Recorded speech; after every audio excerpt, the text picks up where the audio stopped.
43 unanswered second-half points won the game for the Rhinos at Hull. It was quite a performance. So now they sit top of the table, but the Saints can reclaim top spot with a win here.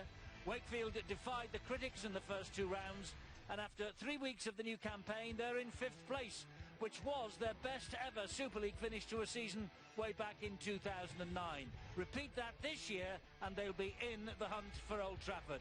There's a long way to go though, of course. Some fascinating games are still to come this weekend as usual, and to look ahead to those, let's join Terry, Barry and Brian, who are waiting for us with this week's warm-up.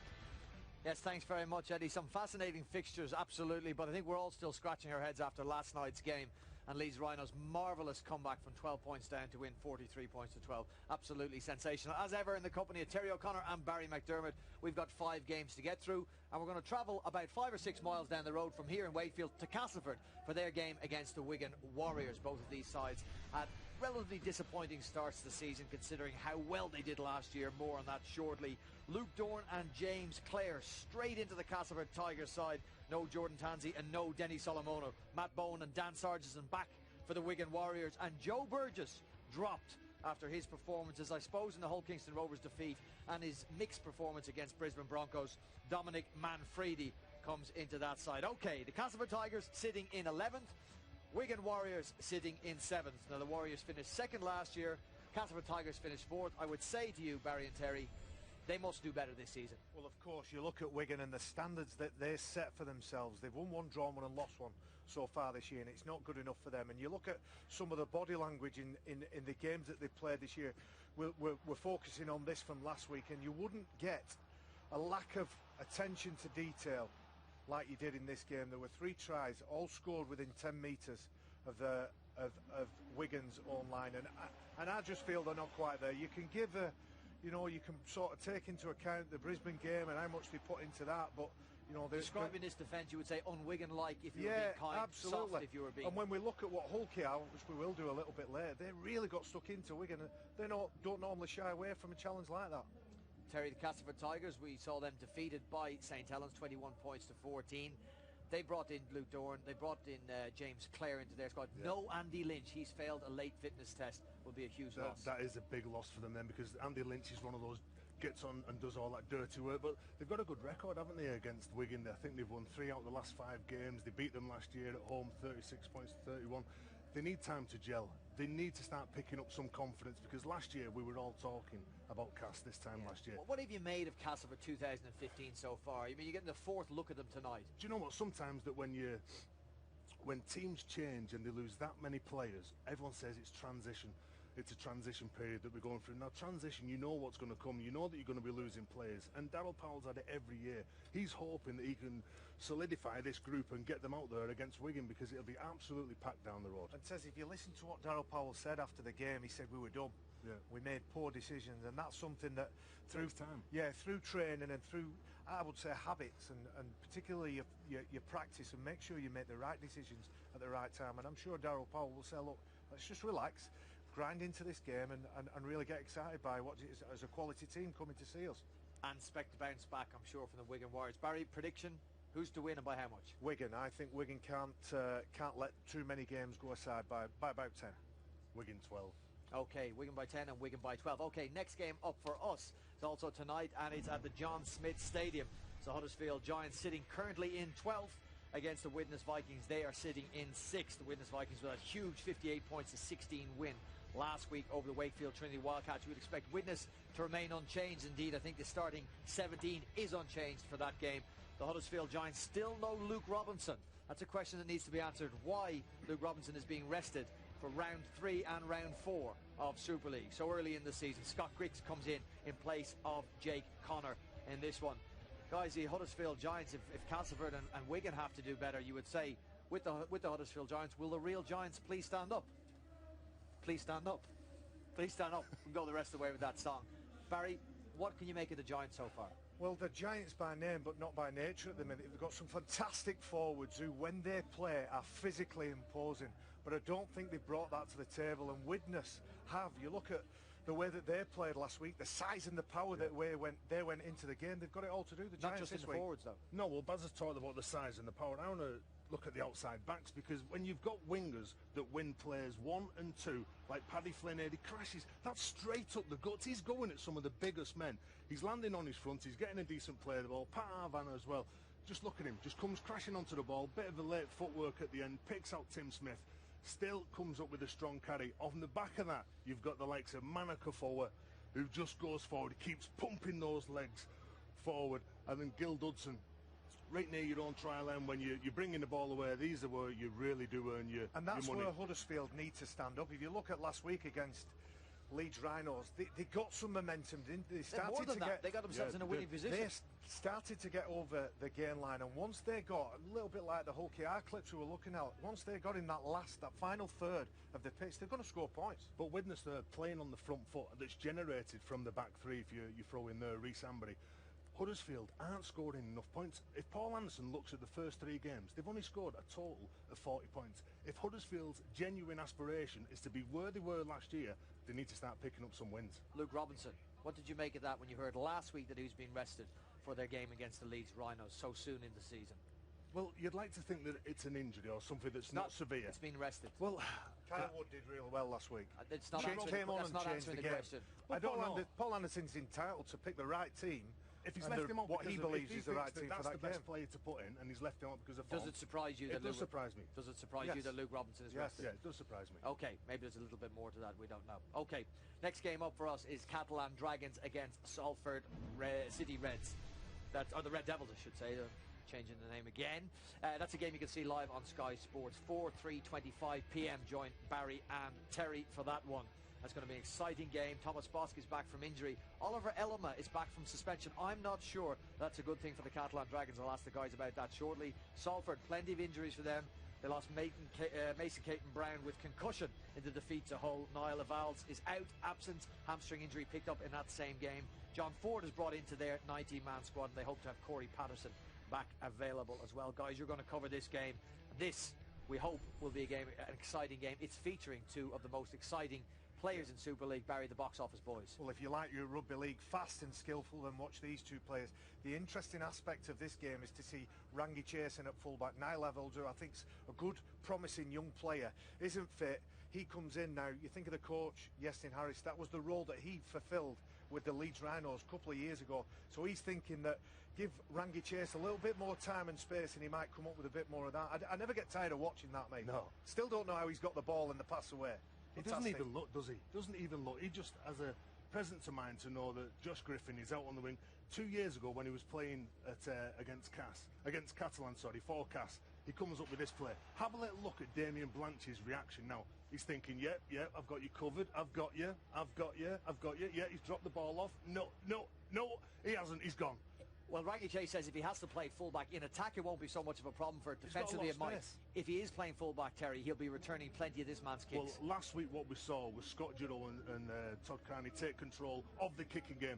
Kicking on the third play was a big part of Catalan's I think attitude, really, that they wanted to play up the other end of the park. They wanted to bash the opposition. I think that's Todd Carney just saying, look, I'm smarter than the rest of you. And probably the difference between the two players is one has the spark and one has the genius and the maverick to do things that nobody would try and train in, never mind in a game. And the other one has the nuts and bolts of a game and how to sequentially break down a team. He's mastered that, and that's Todd Carney. You asked about Olivier Elma. Yeah, I want to ask you that. I mean, he seems to be a problem. I respect him as a player, but will that complement the side or will it hinder the side? Well, I think if he turns up and he wants to play and he wants to get stuck into the opposition legally, he doesn't want to throw a cheap shot. He'll complement the side. He will complement his what form Scott this year Giroux would suggest he will not do that. He looks like a frustrated player. We've covered him last year, and we've said that on numerous occasions. He looks like he's turned up looking for a fight. Turn up to play, and he will be an asset to any side in Super League. Salford can't afford to give Catalan Dragons too big a start in this game. They gave Warrington an 18-0 start at half-time. Warrington lost the game 38 points to 18. Who's going to win this game, Barry, and by how much? I watched the performance from Salford. Fantastic. I don't feel any different than I did the week before. I think it's Catalan's game. By? A few. Catalan 16. A few. Well, he means plenty there, I think, on that. Okay, that's on Saturday on Sky Sports. Next up, is the Warrington Wolves. It's a Sunday 3 o'clock kickoff at the Halliwell Jones Stadium. Warrington Wolves, of course, that 38 points to 18 defeat against the Catalan Dragons. They can bring Stefan Ratchford into their squad. He hasn't played since the shoulder injury suffered in round 2 against Hull. It is the 6th anniversary of the appointment of Tony Smith. What a good appointment that turned out to be by Simon Moran, the Warrington Wolves owner.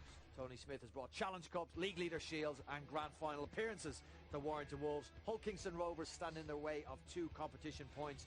Chris Chester's side, you would imagine, will remain unchanged following their 22 points to 20 victory over the Wigan Warriors. And guys, I'll put it to you, the Hull Kingston Rovers will be asked by their coach Chris Chester for more of the same, please.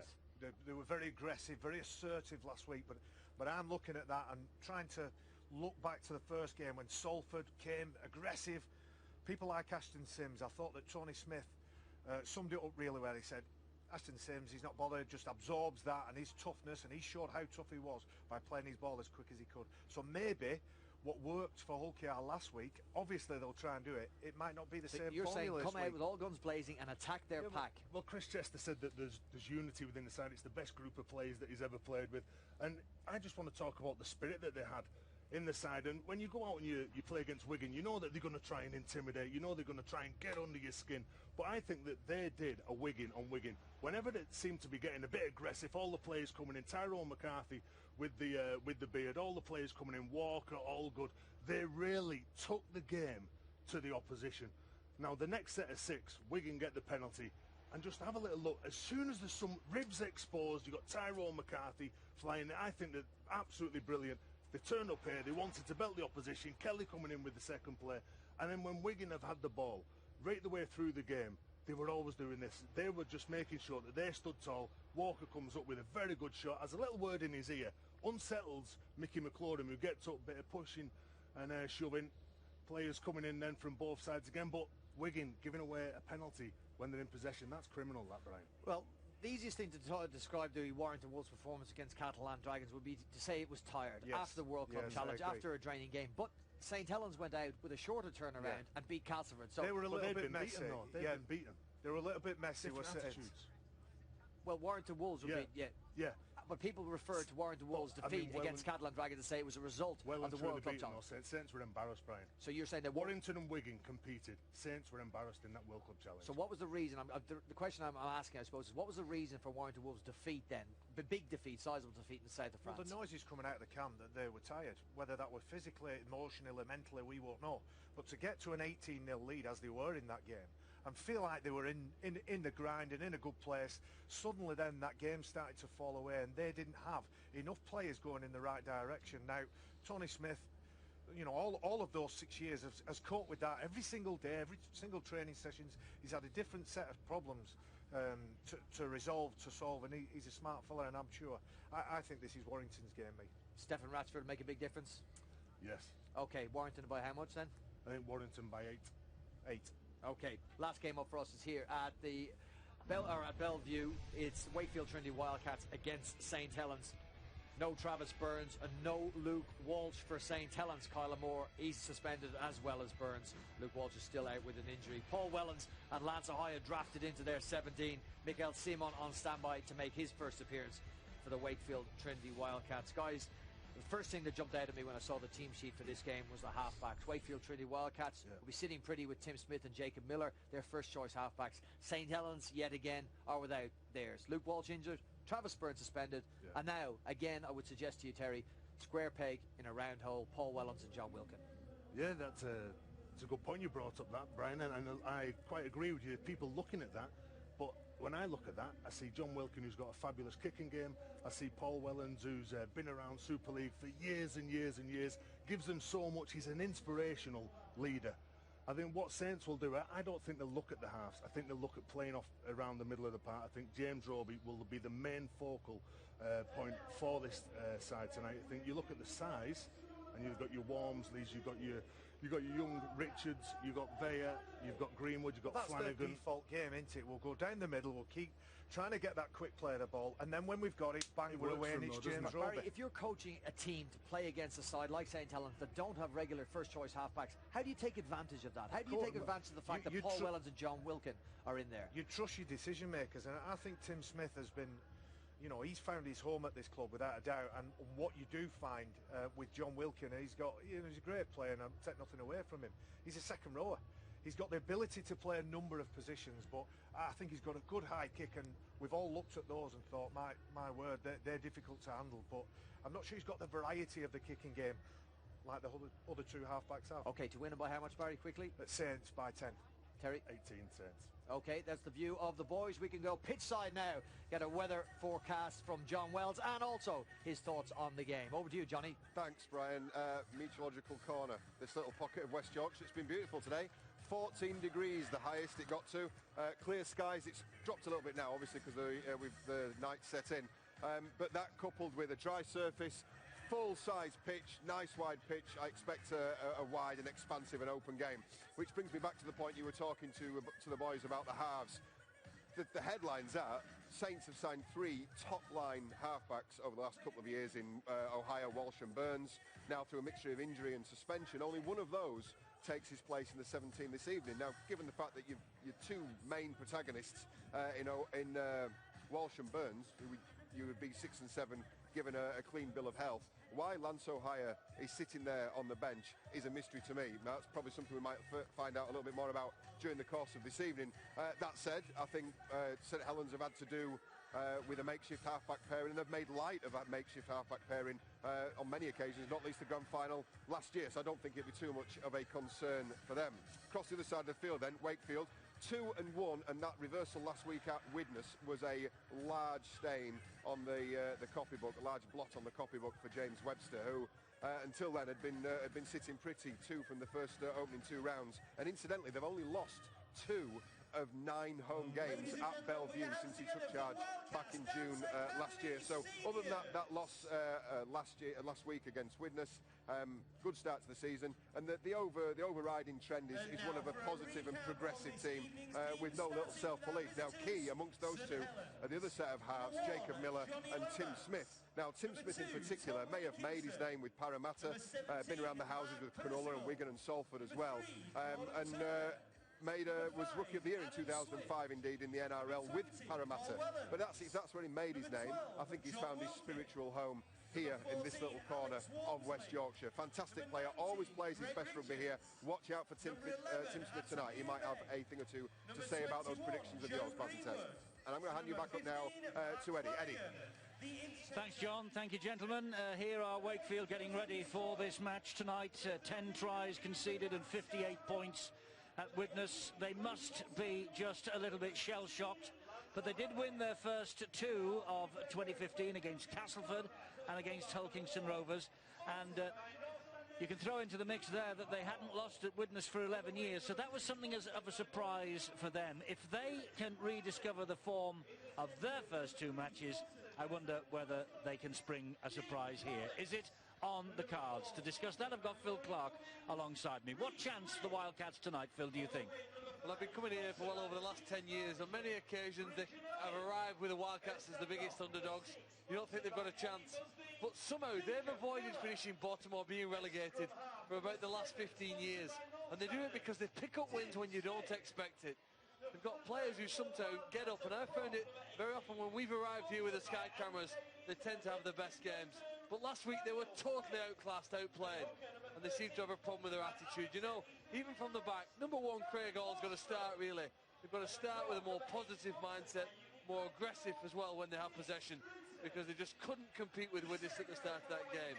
But this has the air of one of those nights when they pull off a shot. I hope so. I hope they're competitive, because last week they were a huge letdown for this competition. Yeah, well, their coach James Webster last week said, you know, he couldn't see them doing anything other than lose after the opening 6 tackles of the match. Now then, for St Helens, the evergreen man returns. Paul Wellens makes his first appearance of this, his 18th season in the Super League, and strangely, after all the shenanigans that went on in the grand final at Old Trafford last October, after Lance O'Hire had to leave the field, he's playing in his grand final winning position. He'll be in the halves tonight, partnering John Wilkin, as the boys have already talked about. Louis McCarthy-Scarsbrook, the man who was pressed into service as a halfback in the grand final, he's on the bench tonight and he's waiting for his chance to come on. But what about Paul Wellens? Phil. You know, tremendous. He's bided his time, he's waited. This is his big chance tonight, isn't it? Well, if they ever make another statue outside the ground at Langtree Park, I've got no doubt that it'll be made of Paul Wellens. He's been a fantastic servant for the club on and off the field, setting the right tone, the right message, and with the right attitude with his life on and off the field. I fear really for Wakefield. Had he not played, I think there might have been an upset for the Wildcats here tonight. There might still be. But I do think with Wellens back in the side, I was talking to one or two of the staff from St Helens this week who help out with the training, and they said he's been on fire this week, really given a chance here, almost a bit like Stephen Gerrard here now, rested for one or two games, but with a wealth of experience, and I think the knowledge of how to get his team into the right parts of the field to take advantage. It's a great surface. John Wells has already spoken about that. The conditions are fine, and I think we're going to get to see a really fast-flowing game because Wakefield have to impress the home supporters after the disappointment of last week, and on the day can play rugby and score some brilliant tries themselves. Well, after their unbeaten start to the season, the Wakefield Wildcats well and truly stung when they went to witness last weekend. It has meant that the club has been a real hive of activity as they work out what happened this week and prepare to meet the champions here tonight. They've been training hard, and even on his day off, Nick Scruton has been feeling the buzz.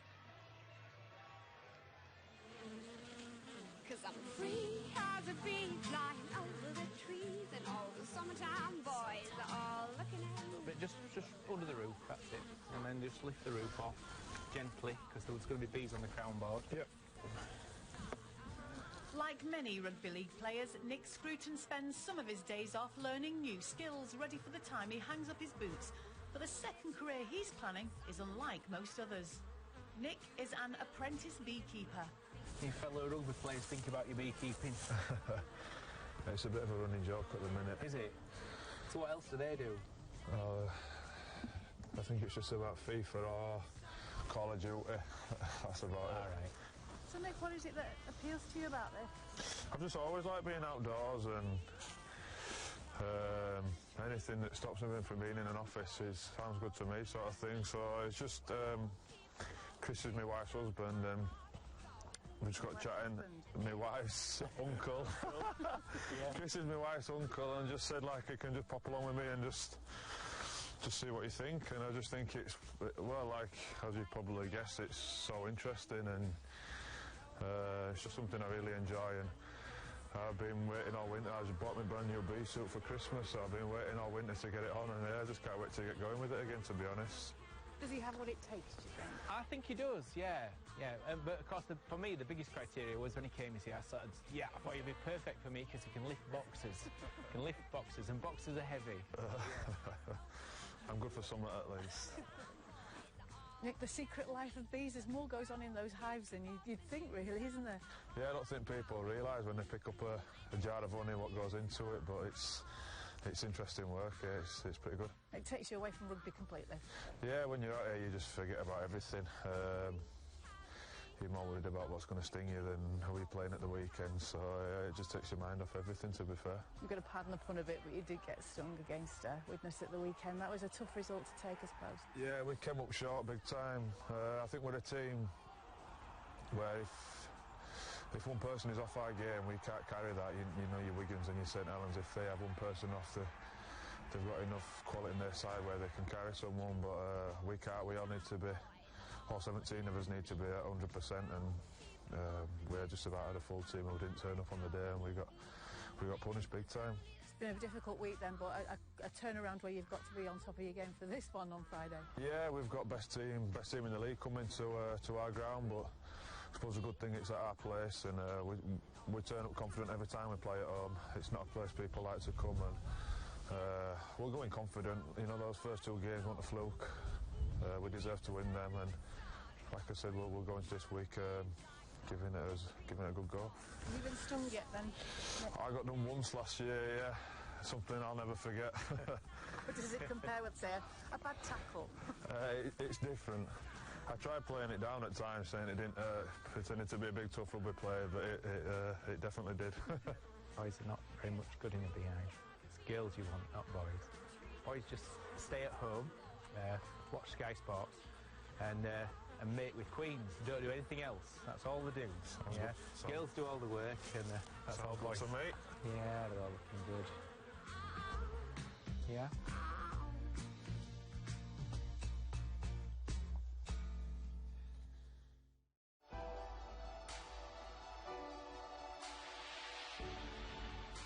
Two remaining for Warrington. Monaghan gets it away. This is Bridge. Bridge to Mathers. Oh, picked up by Cudjoe. Has he got the legs? Has he got the legs? Cudjoe, it's going to go all the way. He's got it for the Giants.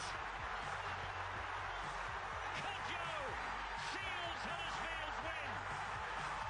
Huddersfield will march on. Leroy Cudjoe has scored the try that takes the Huddersfield Giants another step on the road to Old Trafford.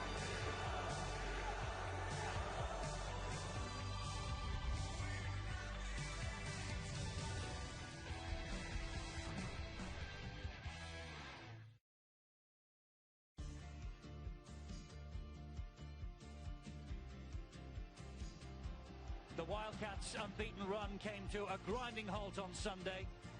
In week one, they scored a memorable win against their neighbours, the Castleford Tigers, coming back from the dead to claim a thrilling 2-point victory. And when the Cats went wild here against Hulkingston Rovers in round two, the club that was pre-season favourites for the drop out of Super League after 23 rounds was flying high. But last week at Widnes, the wheels well and truly came off, demolished by the Vikings, who ran in 10 tries. So what a challenge awaits them now as the champions and league leaders roll into town. Saints might have lost the World Club Challenge, but they've been in great form domestically. The meanest defence in Super League has picked up 3 straight wins already, and despite the fact that Travis Burns is suspended and misses his first game of the campaign, Kieran Cunningham's first season in charge is still well and truly on track. Yes, domestically, a faultless start to his fledgling coaching career for Kieran Cunningham. Top of the table beckons again here at Bellevue, but if Wakefield can play to their potential as they did in the first 2 weeks of the campaign, a surprise could be on the cards. Well, the teams for this match will look like this, beginning with the Wildcats. Craig Hall is the fullback, then it's Chris Riley, Dean Collis, Rhys Lynn and Richard Owen. Jacob Miller is alongside Tim Smith in an all-Australian halfback combination. The forwards for the Wildcats: Nick Scruton, Danny Washbrook, Daniel Smith, Matty Ashurst, once upon a time of St Helens, Danny Kermond is the captain, and Matt Ryan is the loose forward. And awaiting their chance on the bench, Paul McShane, Ali Lauatiti, Michael Simon, the Frenchman who will make his debut for the club when he gets on, and Lupini Pea. Coach is James Webster. The Saints, they've got Johnny Lomax at fullback, Tommy Makinson, Jordan Turner, he comes back, Mark Percival and Adam Swift. Paul Wellens returns to the limelight alongside John Wilkin, who is this year's skipper. The forwards: Alex Walmsley, James Roby, Greg Richards, Ateleve, Joe Greenwood and Mark Flanagan. And on the substitutes bench for the Saints, Mossy Massoy, Louis McCarthy Scarsbrook, Lance O'Hire and Luke Thompson. And the coach, as we say, it's Kieran Cunningham. So yes, it's been a glorious day here in West Yorkshire, as I'm sure it has been in other parts around the country. Spring looks as though it might have sprung at last, and the two sides coming out together for this intriguing clash. But Wakefield, with those 10 tries and 58 points conceded at Widnes, they will be shell-shocked against a Saints side back on their feet after a 21 points to 14 win against Castleford following their World Club Challenge disappointment. And on the field with the teams tonight, the youngsters of the Eastmoor Dragons Club, one of the longest established clubs in British amateur rugby league. Eastmoor's first game was way back in 1873 when Terry O'Connor and the boys took on Wakefield Trinity's third team. They won 6-0 here. It was their first victory. 132 years later, they're still going strong. 8 junior teams who play in the Yorkshire Junior League. The new season starts tomorrow. We wish all the clubs for that all the very best of luck. And there are 2 Open Age teams, one of which play in the Pennine Winter League, the other which plays in the National Conference League during the summer. The Eastmoor Dragons Eastmoor happens to be the club that set one Brian McDermott out on his road to fame and fortune in the big wide world of rugby league. So everything's set just about. The Saints here in town to take on the Wakefield Trinity Wildcats. Terry O'Connor is alongside me with Phil and Brian in the commentary box. What are we expecting here as Robert Hicks takes his place, the big match referee? What do we think? Do we think Wakefield can spring a surprise test? Well, I'm expecting Wakefield to start very strong. A lot of soul searching would have gone on in those changing rooms last week. I was at that game. I thought that they were poor. They were very poor. To concede 58 points, that's got to hurt you. But in the two games that they won in round 1 and round 2, although they won those games, they were still conceded 22 points, 24 points. So they know that they've got to improve against the team that has averaged only conceding 9 points. Saints are very difficult to break down, and they have got some strike players that can score points. Okay, it's underway, and Craig Hall with the kick-off deep into St Helens territory. They will come back. Will the Saints in the shape of Greg Richards? He drives it in for the first tackle of this match. And you would expect... Oh, there's a mistake early. No, it's a stolen ball. 2 men in the tackle. Nick Scruton can't believe it. You'd expect that Saints will come at them hard up the middle, and I think, Terry, that this is why James Webster, the Wakefield coach, has put Danny Washbrook in the front row. He's normally loose forward, second row forward. He has played half-back in his time, but he's playing alongside Scruton and Daniel Smith in the front row to try and just stop the St Helens flow. And he's put Paul McShane on the bench, who will bring on, hopefully, when some of the Saints forwards get tired, he can look at exploiting that. Saints, because of the lack of the half-backs or recognised half-back, they're going to keep it tight. They've got one of the best players in the world in James Roby. He's going to play off the back of what his forwards do. You can already see all the players congregating around the ball. He's anticipating that one quick play of the ball. It is Roby at dummy half, and he missed out Mark Flanagan. The ball eventually finding its way to Televe. Great offload to Lomax. Lomax will come at them down the middle. Trying to use the footwork, trying to get away from Tim Smith, but Kermon got there quickly and brought him down. Must say the playing surface here tonight at Wakefield is magnificent. It really is probably the best surface that we have seen all through the campaign. Castleford are 10-0 up against Wigan just down the road, and that's an early surprising scoreline to say the least. But here it's 0-0, and that will be the turnover. Well, a good kick from St Helens at the end of the first hold of possession. Johnny Lomax gets up, he's trying to knock it back to one of his teammates, but they are challenging for those high kicks in the air. And I think we're seeing in the first 2 minutes just what a massive task this will be for the Wildcats. St Helens' control of the ball is obviously the focus. After losing in the World Club Challenge, they've learned they have to respect possession, otherwise it becomes very hard to win. This is where they need to be better, Eddie. They only made 836 metres when they were carrying the ball forward, and Nick Scruton made 136 of those. So everyone's got to roll the sleeves up, they've got to work hard, especially when they're near their own line. There was Danny Washbrook with the scamper from dummy half, operating at hooker here tonight. Tim Smith in there now, and he and Jacob Miller, they just might be pivotal to the way this team goes, not only tonight but throughout the course of this season. Up to his feet was Daniel Smith, played the ball, and the kick from Craig Hall right the way and trying to get over the top of Adam Swift. Swift dealt with it very well. And you'll see that through the night. That'll be the theme from Wakefield. Whenever it's a long kick down the field, it's going to be Craig Hall that's taking it. If it's an attacking kick, look for Tim Smith. There's Craig Hall, the fullback for Wakefield. He's really made a name for himself, I suppose, as a winger throughout the majority of his career. He's 5 points short of 600 in that career. Kicks a decent goal, he's pretty quick, and he can score a good try as well. As Wormsley plays the ball here to Roby, and he just drops it off to Mark Flanagan. Flanagan trying to get St Helens to the halfway line. They need to win here to reclaim the top spot following Leeds' win at Hull last night. They have to cope, of course, without Burns and Kyle Amor, who will be disappointed he's not returning to Wakefield this evening. Wilkin with the kick right down the middle of the field into open territory, picked up by Richard Owen, and he slips in his own in goal. That allows Saints to come up quickly and cut him down with Mark Flanagan's tackle. That's the type of play that the Saints did last year to help them get to and win the grand final. territorially dominating the match, kicking it accurately, chasing enthusiastically, and then trapping the opponents at this part of the field. But Wakefield have clearly got a plan here to not take the Saints on in the middle of the field, trying to shift it wide to try and stretch out this defensive line. Nick Scruton again, the beekeeper from Wakefield, playing the ball in centre field, and eventually it finds its way to Daniel Smith, the former Leeds under-20 grand final winner. Daniel Smith, he went across to America to play to Australia rather, to play lower grades football in Brisbane, came back here, and this now is Lomax. Oh, and a mistake. Lomax's pass wasn't the best. Oh, it went backwards, says Robert Hicks. That's contentious. And here is Jordan Turner making inroads down that left-hand side. Well, isn't that a let-off?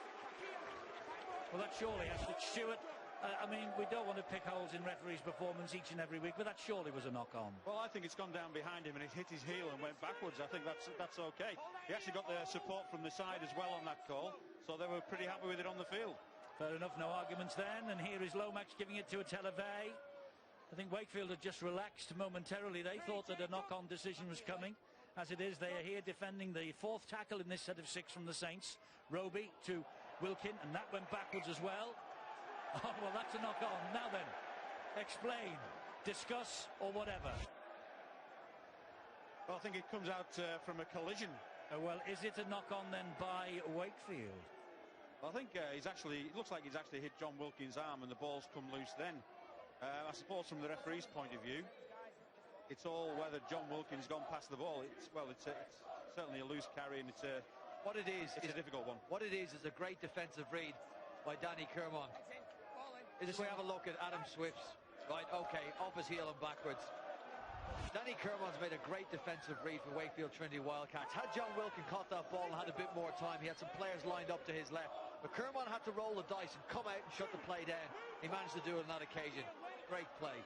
Yes, that defensive set will certainly have encouraged the Wildcats, no doubt about that whatsoever. That's a decent rumbustious run as well. He gets the ball away to Washbrook, and Washbrook then keeps it going to the standoff Jordan Miller, who again turns it wide. And Washbrook is wanting to get on with this. With Smith again. Good ball from Miller, finds Matty Ashurst. Good tackling though on him. Miller the man in at dummy half. Here is Smith again, and that was forward. A lot of St Helens supporters here in Wakefield tonight. They made the referee's decision easy. They believed it was forward too. Yeah, well, Jacob Miller, he's the big key indicator, Tim Smith, to where the ball's going to go. The play before, they had numbers on this left edge. They really like looking out here that Chris Riley's got some speed to burn, and obviously Jacob Miller coming up with a mistake, but it's a good start really, Eddie, from Wakefield. It's one of those ones, Terry. It's hard to blame Jacob Miller. I know he ultimately threw it, but Tim Smith had overrun. He had jumped the gun. He needed to sit back a little, let Jacob Miller get in, get down to get the ball, and then take off in his run. He just a little too eager, perhaps. 2006 Man of Steel Paul Wellens was the man who was feeding that scrum. And John Wilkin just laying the ball off. Here is Roby with a scampering run from him. Good play from Wormsley. And here comes Flanagan. And Flanagan has got support from Lomax. Great tackle. Wonderful tackle by Craig Hall. Wellens, has he delayed the inevitable? Yes, he has. Wellens crowns his comeback to the St Helens team with the first try. Paul Wellens, he only needs one more now to join Danny Maguire as the only men to score 200 Super League tries. His first appearance of 2015, his first try of 2015. This fellow never ever lets the side down, does he? Well, this is the game plan for Saints. So everyone was talking about the players missing the Saints, but when you've got James Roby, he's going to exploit that quick play of the ball. Alex Wormsley with the offload, and then Saints, when they're playing in this manner, the players pushing up in support. You can see all the blue jerseys pushing forward. It's the little show and go from Paul Wellens, but the urgency yet again from James Roby to push up in support. He fills the Wakefield defence and Paul Wellens goes in for the try. Disappointing start for James Webster. Yes, James Webster just turning his back on things for a moment. Alongside him, Lee Gilmore and Paul Wellens. Well, what age you'll be saying is Paul Wellens? He has these choir boy looks. He's 35 years of age, is Paul Wellens, the evergreen member of this St Helens side. It doesn't surprise me that he would come on and do that early in this game. You know, St Helens were great last year. They won the grand final. I think we're only into the fourth game. I think they've visibly improved from last season. The two second rowers, Greenwood and Vey, have started the season very strongly, as have their outside backs. But the way that they overcrowded a small area here and kept the ball alive, and they shot to it forward. And look, they've just kept the support play close, and in the end, they've done enough here with it. Brave effort from the Wildcats to stop that try. They couldn't stop Paul Wellens here as he pushes through that gap and makes that look easy. Only Danny Maguire has scored more points than this man in Super League Rugby League. More tries, that is. 199 Super League tries for him. He's gone equal second on the all-time chart with Keith Senior. That try is going to cause Wakefield some problems now. Phil Clark's right to point out that St Helens put a lot of bodies in a small area of the field. For Wakefield to try and solve that now might be drawn into flooding that same area with bodies, but that will leave them exposed out wide, and St Helens have got plenty of strike out wide. So Wakefield Trinity Wildcats now caught between two stools. Should they tighten up in defence, or should they keep their width, keep their numbers, and back themselves to make the right defensive call? Well, Walmsley will play the ball here to Roby. He'll find Wilkin. Wilkin just hacks that downfield with the left foot into the arms of Chris Riley. Riley, the former Warrington winger, now here on full-time contract. He was on loan from the Wolves last year. And Rhys Lynn, the former England Academy international. Saints are willing to get into the grind. You can see 4 decent runs from Saints, and then this is where they want to turn up the pressure. This is where they want to hurt the opposition. When you can talk to your teammate next to you saying, come on, there's a lone carry there, let's get off the line and let's belt him. Well, Matt Ryan certainly felt that challenge, that first one. Matty Ashurst goes down on that latest one, and here goes Danny Washbrook. 13 on his back, but playing hooker. And Kermont spreads it wide. And there's a chance here maybe for Dean Collis, but this now is the last tackle. Richard Owen. Tim Smith will hoist the kick high into the night sky. Makinson claims it perfectly. You know, he was under pressure as well from Jacob Miller to come up with that ball. Every time you watch Tommy Makinson play, whether he's scoring tries or catching the ball like that, he doesn't focus on the opposition. He's more content in catching that ball on the full, and now Wakefield in their urgency to get off the line and really get stuck into Saints. They give a penalty away here.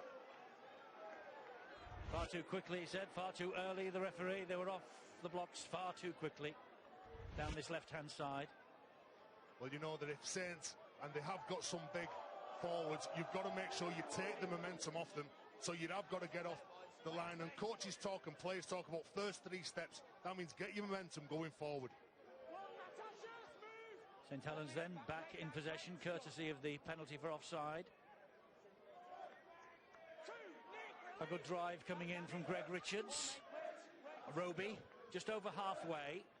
Saints leading by 6 points to 0. They go without the football. A mistake from Alex Walmsley under pressure from Nick Scruton, who in the defeat last week, I'm told Scruton was one of the better ones. It might have been a forward pass as well, but he was one of the better players for St Helens last week. He's been buzzing around, hasn't he, early in this game here, trying to make his impact felt with the defence, and they've just about come up with a mistake here from Saints. That's important. Wakefield couldn't really concede another quick try. We've seen what teams in the lower half of the team do. They have maybe more fragile confidence, and back-to-back tries would have really hurt them, but here they have a chance. We've seen they like to shift the ball, and they do have some speed and some dangerous players out wide, but first they've got to find a way of going forward. Richard Owen took the first drive there. His old team, the Castleford Tigers, leading Wigan by 16 points to 4, as you might just have seen. And when we've done here, you'll be able to see all the tries from that game and the other match taking place this evening as well tonight. Barry McDermott will be running the rule over all the action from elsewhere in the first Utility Super League. That's a great run from Jacob Miller, but good covering defence behind him as he seemed to unpick Alex Walmsley briefly. Solid defence from St Helens. This is a penalty, though. There was a second effort there from Mark Percival. He told him to release him and he refused to, and then put him on his back. Well, they're trying to buy time here, and that comes off the back of what Jacob Miller did when he got the ball. He stood really wide of the ruck, steps off his left foot, comes back towards that player, and they win that collision, and that gives them the go forward. Too much of this, though, Terry. One-out runs to the forwards. You've got to put a few numbers at St Helens because they're getting 2 and 3 in the tackle and slowing the Wakefield Trinity Wildcats down. Send a few more up. Well, if they manage to score here, what a fillip it would be for the Wildcats as Washbrook spins the ball to Tim Smith. He's good on his feet, isn't he? There's Washbrook again. Matt Ryan takes over. Asks Matty Ashurst to come back on the diagonal run, which he does, but there's an ambush waiting for him. There was Washbrook again. Smith, he's the man who could unlock this St Helens defence. Not on that occasion as he disappears under the challenge. Washbrook going on his own. Oh, and Smith turned his back on the tackle then, and Washbrook was looking to offload. Thought better of it. Back it comes to Tim Smith. Short ball then, he goes for the return, and Mark Flanagan picks up a gift. What a mess. Did you see Tim Smith and Matt Ryan try to organise that play on the last tackle? Matt Ryan was being pushed out wide by Tim Smith. Tim Smith ends up firing in, didn't get the return. Here's the breakhead. It is with Wilkin, he's got support either side. Oh, and that was a good slip actually by Makinson because he's got them all on the back foot. And Makinson eventually is clawed to ground. Is there anything this lad can't do? Roby to Wellens. Infield it comes to Wilkin, whose run started all this. Telebay. Only 3 tackles gone. They're 9 metres away, the Saints. And here is Greg Richards trying to barge his way towards the line. He's held up. Roby again. Roby to Wilkin. Good hands from Lomax to Turner. Try to wrap up Turner, but he still gets the ball away to Adam Swift. And he goes down, and here comes the last tackle for St Helens with Turner. Infield it comes to Wellens. Wellens then to Wilkin again. Kick from Wilkin is high. It's claimed by Lomax. There's a bit of a fight going on for it, and the Wakefield man came up with the goods. Well, that's a massive relief for Wakefield. When they've conceded the ball at the other end of the field, on the end of their play, they've given it away. To recover and not concede points is huge for them. They got back well, and we must compliment them there. Did you see the effort Richard Owen put in on shutting down Jordan Turner? He had a couple of goes at him. Turner eventually got the ball away, but Richard Owen did enough to slow him down and allow his troops to come around on that right-hand side. Well done defensively.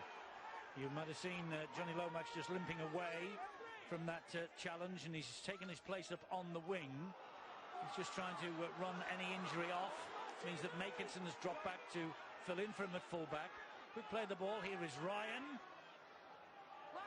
And Ryan had Ashurst on his outside. Ashurst now goes into dummy half. Here comes the last tackle.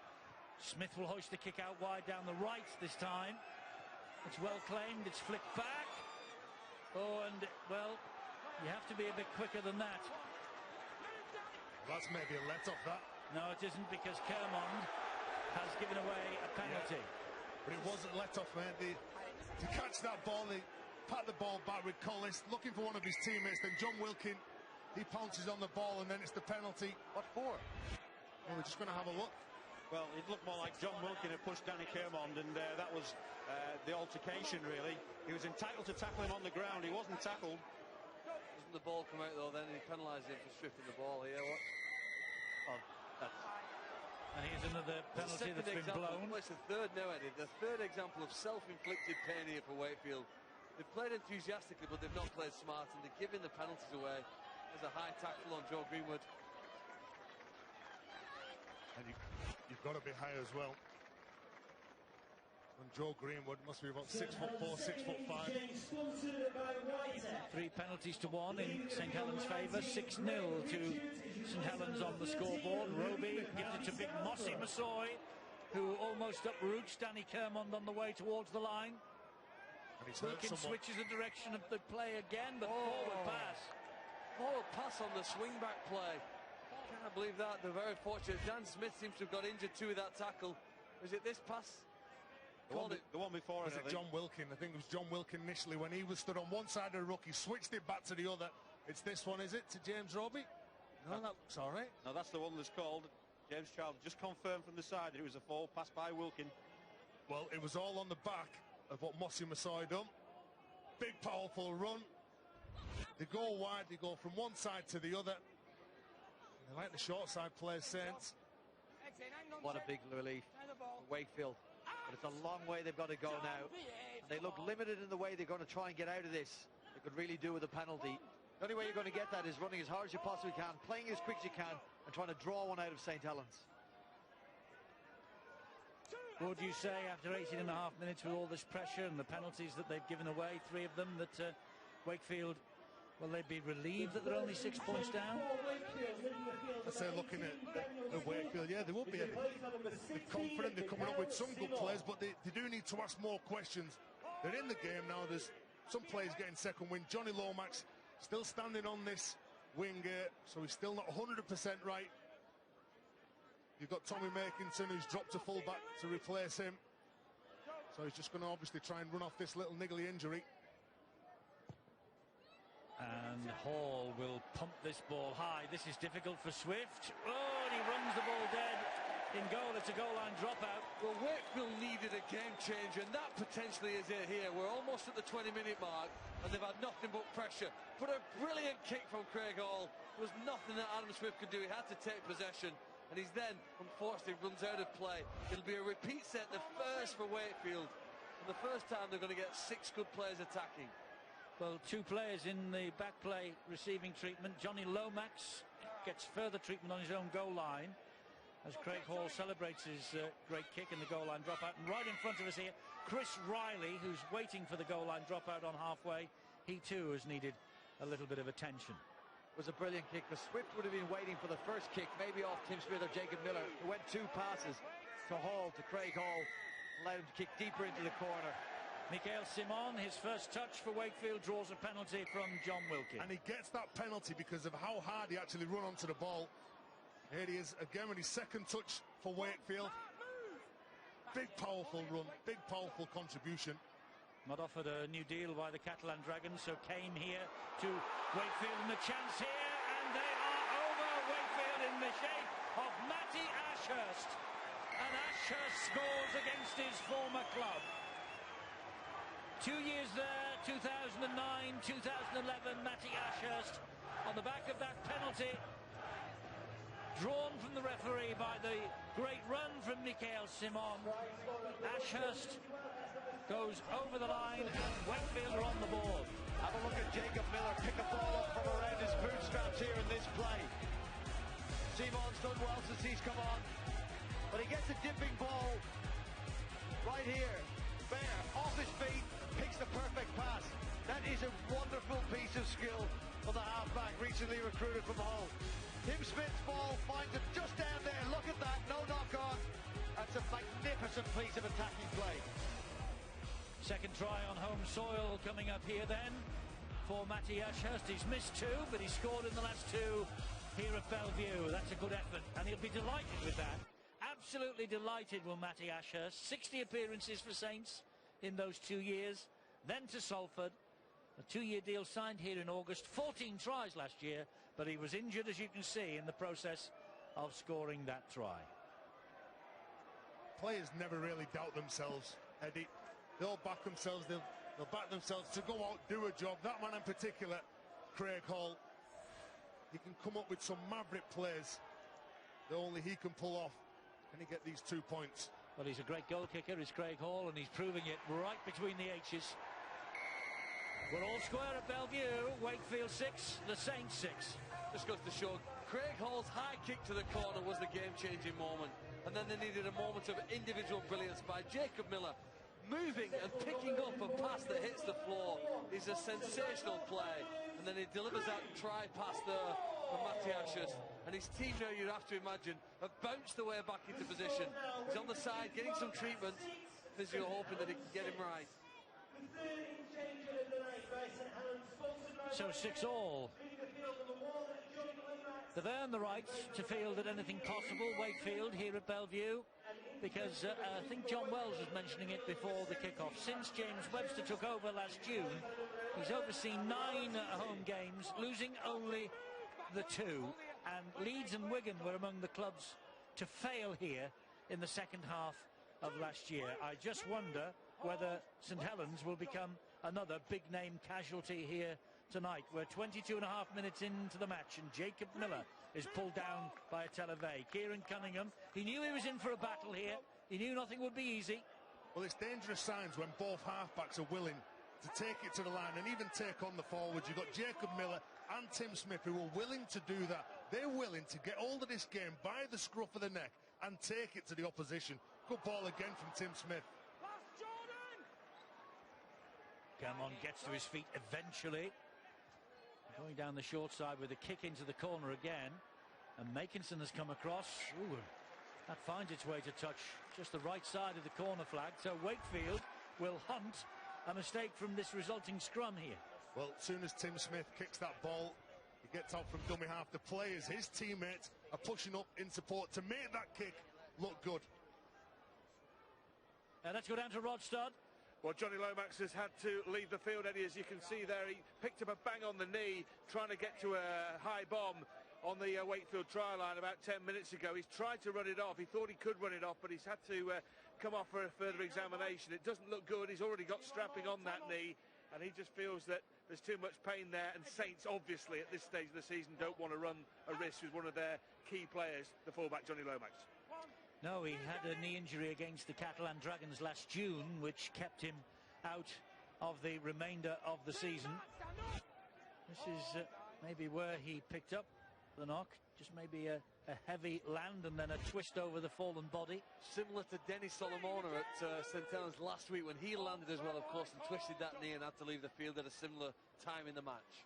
Huddersfield 6 apiece against the Widnes Vikings. Remember, tries from Huddersfield and Castleford coming up after this match here tonight. You'll be able to see them first here on Sky Sports as we keep you up to date with the evening's entertainment in the First Utility Super League. And this is an entertaining game, all right, in the 24 and a half minutes we've seen. 6-all. Wilkin with a dab over the top into space. It bounces kindly, though, for Craig Hall. There's not much space again for Craig Hall. Saints kick into that corner. They get really tight here. This is where they want to put the pressure on. Look at that for a shot. I think Mossimo saw his own fella. He's hit his own player. Or is it Luke Thompson? It's Luke Thompson. Well, it's the whiplash, it's the clash of heads. So Mossimo Masoi first goes in, he hits Owen, and then at the back of Owen is Luke Thompson. They're the ones that really hurt you. You don't see it coming. And that was a bit high from Masoi, wasn't it? Oof, I don't think so. I think they're looking again at a similar tackle we saw a couple of weeks ago. You know, is the shoulder making contact with the head a strike rather than a shoulder charge? No, nothing wrong. He's hit his elbow. Anything there? Yeah, he's got the arm. That's fine. Richard Owen's head's hit. Well, they're in the wars, aren't they? So they lose. You lose first of all Johnny Lomax. Now they substitute Luke Thompson. Terry, I was going to ask you about Mossimo. So you're a big man and you played in the middle of the field, but he takes it to a whole new level. You stood beside him. He's a monster. He is an absolute monster. He just smiles all the time. He smiles when he hits you. I tell you what I'd do. My game plan for him, I'd run at him and then pass the ball very quickly. Mine would be easy. I'd run away. Turn in the opposite direction. And he's got a bloody nose. He has given Luke Thompson similar. But I think that the man that was tackled in Wakefield colours, I think he is okay.